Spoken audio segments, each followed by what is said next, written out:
Tu te regardes dans un miroir et tu vois ton visage. Mais les anciens, eux, voyaient autre chose.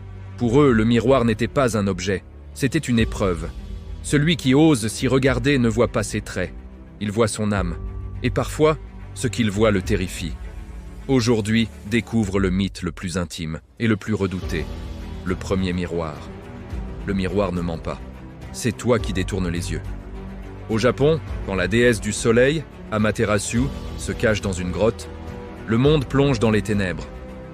Les autres dieux ne la supplient pas de revenir, ils ne la forcent pas non plus. Ils font quelque chose de bien plus puissant. Ils fabriquent un miroir sacré, le Yata no Kagami, et le posent devant l'entrée de la grotte. Curieuse, Amaterasu s'approche pour voir ce qui se passe, et elle voit son propre éclat divin. Émerveillée par sa propre lumière, elle sort. Et le monde est de nouveau illuminé. Le miroir japonais ne reflète donc pas la vanité. Il révèle la divinité qui sommeille en nous. En Grèce, le mythe de Narcisse est souvent mal compris. Narcisse ne meurt pas parce qu'il s'aime trop. Il meurt parce qu'il ne se reconnaît pas. Il voit un visage magnifique dans l'eau, mais il ne comprend pas que c'est le sien.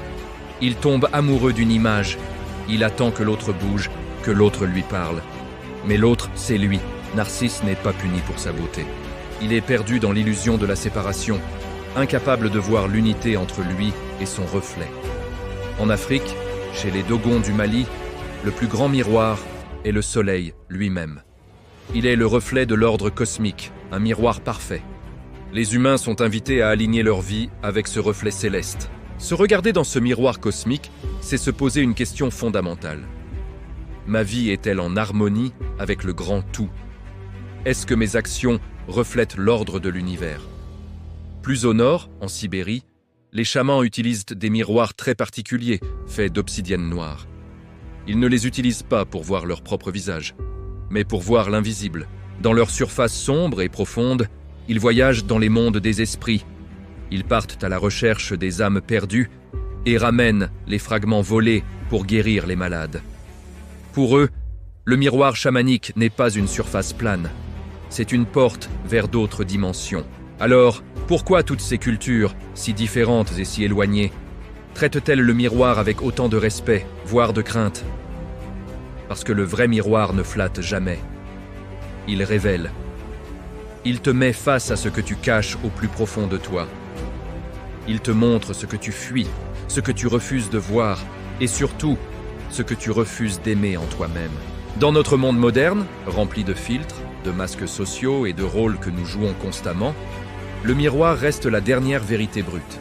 C'est pour cette raison que dans de nombreuses traditions, on couvre les miroirs après une mort. Ce n'est pas juste une superstition. C'est parce qu'on pense que l'âme en deuil est trop fragile, qu'elle ne peut pas supporter de se confronter à son propre reflet dans un moment de telle vulnérabilité. Les anciens nous mettaient en garde. Ne regarde pas ton reflet trop longtemps. Tu pourrais y voir ce que tu n'es pas encore prêt à porter.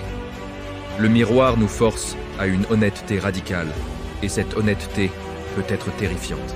Aujourd'hui, tes miroirs ont changé. Tu ne te regardes plus seulement dans une glace. Tu te regardes dans des écrans. Tu y vois des likes, des commentaires, des comparaisons incessantes avec les autres. Mais ton vrai miroir, ton miroir intérieur, il est ailleurs. C'est le regard d'un enfant qui te fait une confiance absolue. C'est ce silence pesant après une dispute, quand tu entends enfin la voix de ta propre conscience. C'est ce moment précis où tu choisis de dire la vérité, alors que le mensonge aurait été tellement plus facile. Ce miroir-là ne te juge pas. Il te pose une seule et unique question. Es-tu en paix avec ce que tu vois? Et si la réponse est non, ce n'est pas un échec, c'est une invitation. C'est le tout début du chemin de la transformation. Parce que tu ne changes pas en fuyant ton reflet, en le brisant ou en le cachant. Tu changes en osant le regarder et en osant l'aimer tel qu'il est. Alors, la prochaine fois que tu te sens perdu, que tu ne sais plus qui tu es, ne cherche pas à fuir ton image. Arrête-toi, regarde-la vraiment, respire profondément et demande-toi « Qu'est-ce que cette version de moi essaie de me dire? Quel est son message pour moi aujourd'hui ?» Si cette vidéo a résonné en toi, laisse un like et abonne-toi pour ne pas manquer les prochaines explorations. Et dis-moi en commentaire, quand as-tu vu ton âme et non ton visage? Je lis absolument tous vos messages, Parce que les mythes ne parlent pas seulement du passé. Ils parlent de ce que tu refuses de voir, ici et maintenant. Et celui-ci te dit une chose essentielle. Tu n'as pas besoin de changer pour être aimé. Tu as besoin de te voir pour enfin te libérer. Le miroir t'attend, n'aie pas peur, c'est toi qui y es le plus beau.